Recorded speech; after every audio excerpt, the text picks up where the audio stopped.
Magandang araw po mga kalingap, mga kaibigan. At kami po nasa Cavite ngayon, no? Bacoor, Cavite. At gusto ko lang pong bigyan ng reaksyon. Itong ginawang reaksyon po ni Sangkay Lons tungkol po sa sinabi ni Tikyo or Vianse, na kung bakit nagkakagulo-gulo sila, ang Team Guapa at si Kapisot dahil daw po kagagawa ng Team Kalingap. Ito po isa namang reaksyon at pagsagot po, mga kaibigan, sa sinabi po ni Vianse ni Tikyo tungkol dito. Ito ang video po ni Sangkay Lons, mga Kalingap. Panorin po natin.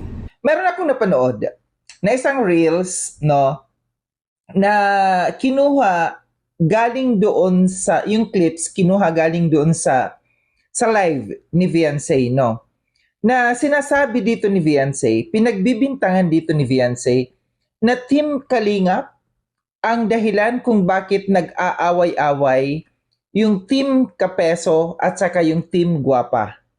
Dito rin po sa napanood ni Sangkay Lons, mga kaibigan, na nasupungan po ni Sangkay Lons sa Reels o sa Facebook, sa Facebook page sa Reels, na pinagbibintangan daw po ni Tikyo ang Team Kalingap kung bakit na po ay nagkakaaway-away, nagkagulo-gulo ang Team Guapa at si Kapisot. Na reels na aking nakita, itong clips na ito galing doon sa live ni Vianse. Pakinggan natin mga Kalingap. Hindi niyo po ba yung napapansin na parang pinag-aaway lang po tayo ng kabila? May mga gumagamit, may mga lang po dyan, nagpapanggap na Team Guapa para sirain po yung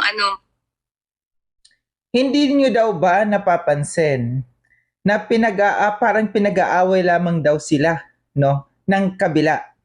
Alam natin kung sino yung kabila na sinasabi niya. Alam natin na Team Kalingap yung kanyang sinasabi dito. Hindi niya binabanggit. Ito pa Guapa para sirain po yung para masira po ang Team Kapisot at Team Guapa po. Di ba narinig natin? Para daw po masira ang Team Guapa at Team Kapisot. Ano pong masisira sa kanila? Ay natin ang sira. At anong motibo ng Kalingap? Bakit sisiraan kayo? Dati na kayong sira. Ang Kalingap Reactor ay kumbaga sa po, nag-reaction lang sa mga nakikita at napapanood ng mga video ninyo, mga live po ninyo. Walang mga reactor po ng Kalingap na gumagawa ng reaction, gumagawa ng content na walang pinagbabasihan. Lagi may resibo yan. Lagi mayroong nauna. Ibig sabihin po, ang Kalingap Reactor ay nag-reaction lang sa mga video ninyo. So ibig sabihin po, kayo ang unang gumawa ng kasiraan sa team ninyo. So dito po, binabanggit po ni Sangkay kung paano nasira ang grupo, itong dalawang grupo po, Team Guapa at yung kay Kapisot. Para sirain ang Team Kapisot at saka Team Guapa. Para magkasiraan po. Yung pinag-aaway lang po kayo yung kabila. So, malinaw, na ito'y pagbibintang sa Team Kalingap, hindi man niya banggitin na Team Kalingap, Team kabila ang kanyang sinasabi. Alam natin na kung sino yung ang kabila na sinasabi niya na Kalingap. Ngayon, tanong ko lang dito sa kay Vianse, anong basehan mo? Ano yung basis mo na para masabi mo, na kayo'y pinag-aaway? Na pinag-aaway ang grupo ninyo na Team Guapa at saka Team Kapisot ng Team Kalingap. So dito po mga kaibigan, ibinintang ni Vianse, ni Tikyo, na ang dahilan kung bakit nag-away-away itong Team Guapa at si Kapisot dahil daw po, ang Kalingap Reactor ay nag-reaction lang sa mga nakikita at napapanood ng mga video ninyo. Walang mga reactor po ng Kalingap na gumagawa ng content na walang pinagbabasihan. Lagi may resibo yan. Lagi mayroong nauna. Ibig sabihin po, ang Kalingap Reactor ay nag-reaction lang sa mga video ninyo. So dito po, binabanggitin ni Vianse, ni Tikyo, na ang dahilan kung bakit nag-away-away itong Team Guapa at si Kapisot sa Team Kalingap. Anong basihan niya po, mga kaibigan? Anong resibo o magpapakitang dahilan ba't niya nasabi na ang Team Kalingap ang naging daan o kung bakit po nagkagulo-gulo sila? Kung wala kang may papakitang basihan, meron akong masasabi dito. Kung ano yung basihan, bakit na kayo nag-away-away? Una, baka natutulog ka pa, Viancy. Baka hindi mo pa alam kung ano yung mga... Baka hindi ka updated ka, pero hindi mo inilalagay sa isip mo, sa utak mo, kung anong dahilan, anong punot dulo, bakit kayo nagkagulo. Kasi kami dito malinaw ang aming pag-iisip. Una, kaya kayo nagkagulo. Pakisulat, Viancy, sa notebook mo, no, sa notebook para alam mo kung anong nangyayari. Kasi pag wala kang may pakitang basihan kung bakit pinag-aaway na Kalingap, ang ginagawa mong sinisisi mo dito ang Kalingap. Alam ng mga viewers, alam ng mga tao kung anong dahilan bakit kayo nagkagulo. Una, nung pumunta dyan si Kapeso, doon nag-start ang kaguluhan. Una po, nung pumunta si Kapiso sa inyong bahay, tinanggap mo. Nag-live pa kayo. Ha? Doon nagsimula ang gulo. Ang kaguluhan. Malinaw. Ng grupo ninyo. Doon sa sinabi ni Kapeso na kung mayroong mga magbibigay ng pera diretso sa inyo and umalma dyan si Dr. Love, diyan nag-umpisa ang kaguluhan. Marami, nagsanga-sanga na yan, no? Nagsanga-sanga. Nandiyan dyan si Dr. Love, umalma doon. Kaya ang Team Guapa at saka yung Team Kapisot, doon nagkagulo. Dahil dyan. Yan yung unang-unang basihan, Viancy, kung bakit nagkagulo yung grupo ninyo. Wag mong sisisihin ang Kalingap kung anumang kaguluhan meron kayo. Kasi anong mapapala naman ng Team Kalingap kung pag-away-awayin kayo? Meron ba? Wala. Anong pakialam ng Team Kalingap sa inyo? Wala kaming pakialam, wala kaming paki kung ano mangyari sa inyo, sa team ninyo. Lumaki or magkagulo, wala kaming pakialam dyan. Bakit kami nagawa ng mga bagay para masira kayo? Hindi Kayo mismo ang nagkasira-sira. Di ba kayo lang naman ang nakikialam sa Team Kalingap?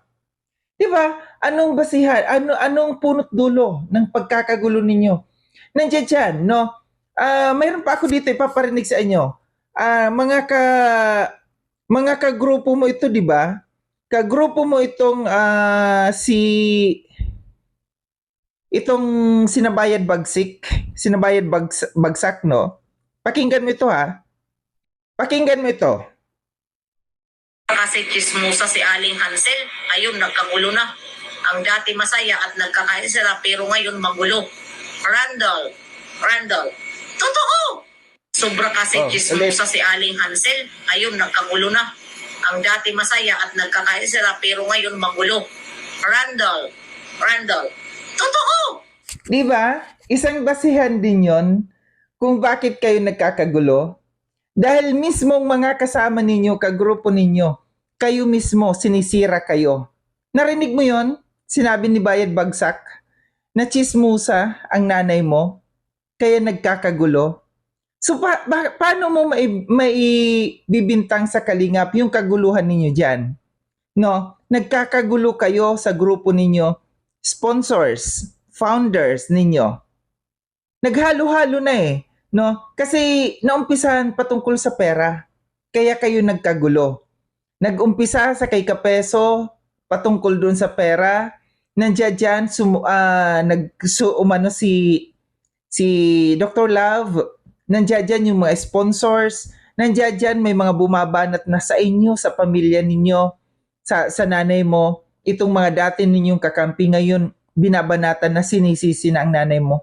Paano mo sasabi na Team Kalingap, no? Na pinag-aaway-away kayo ng Kalingap? Yan po mga kaibigan, kada po humusga sa sinabi ni Viancy, ni Tikyo, na ang Team Kalingap daw po, yung kabila daw po ang may pakana kung bakit nagkagulo-gulo sila. Yan lang po bahala po sa mga kaibigan. Salamat po sa ating lahat at ito kay Sangkay Loans na reaksyon at yun na po muna po ating mabigay po na reaksyon regarding po dito. Sinabi po ni Tikyo, mga kaibigan ng Beyonce. Maraming salamat po, mabuhay, One Kalingap, One Family. Hirap ako magbuntis, pero dahil sa BSM, Kalingap Kape, ngayon, nabubuntis na ako. Kaming mga OFW, laging pagod sa trabaho. Pero dahil sa BSM, Kalingap Kape, meron kaming energy. Ayan mga kalingap, mag-BSM kape na kayo. Alam niyo mga kalingap, bilang isang OFW dito sa Hong Kong, bilang driver, lagi akong umiinom ng kape bago pumasok ng trabaho. Parating gising at laging alerto, lalo-lalo na pag ikaw ay nagdadrive. Kaya mag-BSM kape na kayo mga kalingap. Dahil sa BSM kape mga kalingap, ang inyong diwa ay laging buhay. BSM Kalingap Kape, ang kape na may puso. BSM Kalingap Kape, ang paboritong kape naming mga OFW dito sa Macau. BSM Kape, ang kapeng may puso.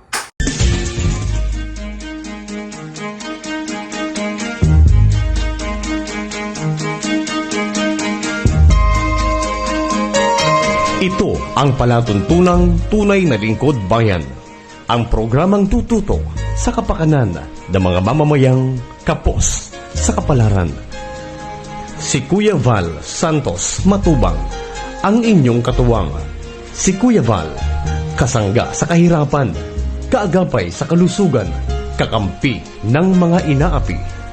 Magbibigay pag-asa sa mga taong nawawala na ng pag-asa sa buhay, sa mga batang biktima ng kahirapan, sa mga matatandang napapabayaan.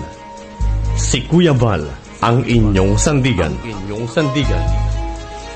Val Santos Matubang, sa palatuntunang lingap sa mahihirap.